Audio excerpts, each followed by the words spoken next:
Break के बाद आपका स्वागत है। आपने पृथ्वीराज चौहान और सहयोगिता की प्रेम कहानी तो जरूर सुनी होगी, साथ ही पृथ्वीराज चौहान जैसे राजा की वीरगाथा से भी हम सभी वाकिफ हैं। लेकिन आज सुनकर अजीब लगता है कि इतने महान राजा का आज कोई वारिस नहीं बचा। पृथ्वीराज चौहान की पूरी रियासत बिना किसी वारिस के यूं ही सुनसान पड़ी है। यह है पृथ्वीराज चौहान वंश के अंतिम राजा हुक्म तेज प्रताप सिंह की प्रताप ने रियासत के खंडहर जो आज सुनसान और वीरान पड़े हैं। खंडहर की इमारत देखकर आज भी इसकी बुलंदी का एहसास होता है। चारों तरफ दीवारों पर कढ़े ये कंगूरे उस समय की पच्चीकारी की कहानी सुनाते हैं। बेहतरीन स्थापत्य का नमूना बना ये 2 मंजिला किला आज भी बहुत मजबूत है।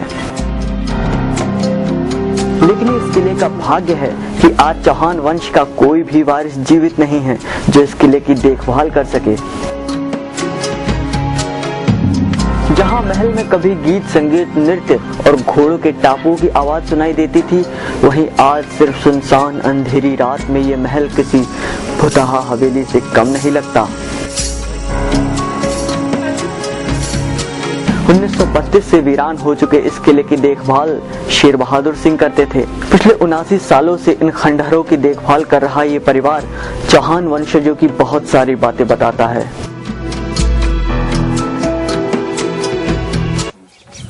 जेठू लड़का जेठी बहू की बल देव और तो हमारी माया ले, तो हमारी सास कहती भैया हम ना ऐसी यहाँ को दे दिए अपने जेठी लड़का बहू की बल और माया लिए। तो रात में क्या नाचने उसकी आवाज आती थी? हाँ, नाचने की आवाज आती।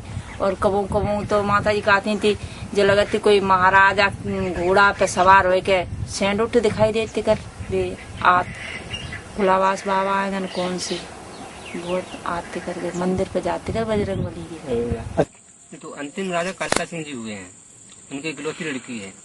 जैसे इससे पहले यहाँ जो प्रताप शाह आए हैं, इटावा सुमेर शाह किले से प्रताप शाह का यहाँ आना हुआ है। ये पृथ्वीराज के वंशज हम लोग हैं और वही सबसे पहले यहाँ आए। अंतिम राजा महाराजा कालका सिंह जी है। आपको यहाँ कितना भय लगता है? यहाँ और जो गांव वाले चले गए किस तरह की आवाजें सुनाई देती हैं, क्या लगता है? ये किले में जो है पहले राजे रजवाड़े शौकीन होते थे ना संगीत के, उसके तो इस तरह की घुन की आवाजें कभी कभार ऐसी आवाजें आती हैं।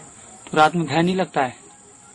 और भय तो ये है कि आदमी परिस्थितियों को दास है, क्योंकि यहाँ जीविका का साधन कुछ है नहीं। जमींदारी हमारी मूल साधन थी, हमें आगे बड़े जमींदार। भारतवर्ष का इतिहास राजे रजवाड़ों की कहानियों से भरा हुआ है, जिसमें हजारों राजाओं के किस्से और कहानियां हैं। लेकिन ऐसे बहुत कम घराने हैं जिनका पूरा का पूरा परिवार मौत के घाट उतार दिया गया और आज उनका कोई वंशज नहीं है। बहुत से घराने ऐसे भी हैं जहां पर कोई ना कोई वंशज होने का दावा भी कर रहा है। ऐसा ही दावा कर रही हैं 87 साल की ब्रजेश कुमारी। प्रतापनेर के किले से अब जो भी आप समझे हम ही है, जो कुछ है वहाँ की लड़की हैं। बुजुर्ग ब्रजेश कुमारी का मानना है कि उनके पिता कालका सिंह चौहान वंश के आखिरी राजा हुए। चौहान वंश के आखिरी राजा हुक्म तेज प्रताप सिंह बे औलाद थे।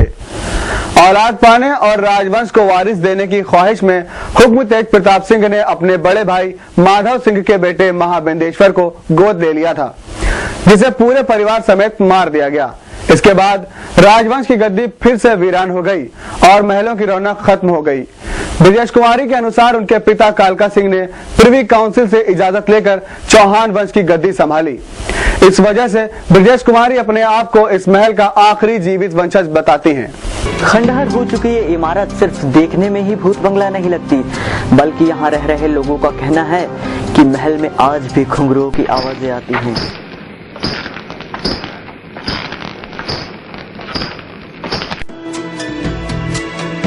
कभी कभी नाच गाने की आवाजें भी आती हैं।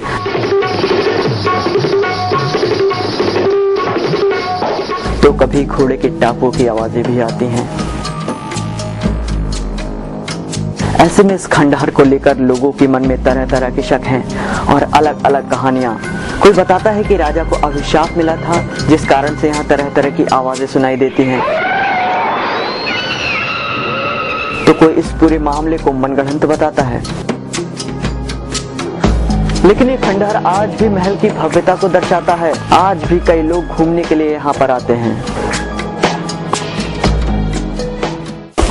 भले ही इतिहास के पन्नों से पृथ्वीराज चौहान की वीरगाथा गायब हो गई हो, भले ही पृथ्वीराज चौहान वंशज के अंतिम राजा हुक्म तेज प्रताप सिंह की रियासत वीरान हो गई हो, लेकिन पृथ्वीराज चौहान से लेकर राजा हुक्म तेज प्रताप सिंह की मोहब्बत की कायल रियासतों के निशान अभी भी बाकी हैं, जिनसे प्रेरित होकर 70 के दशक में इस वीरान पड़े खंडर किले में नौशाद के गीत नदी नारे ना जाओ श्याम पैया पड़े को फिल्मा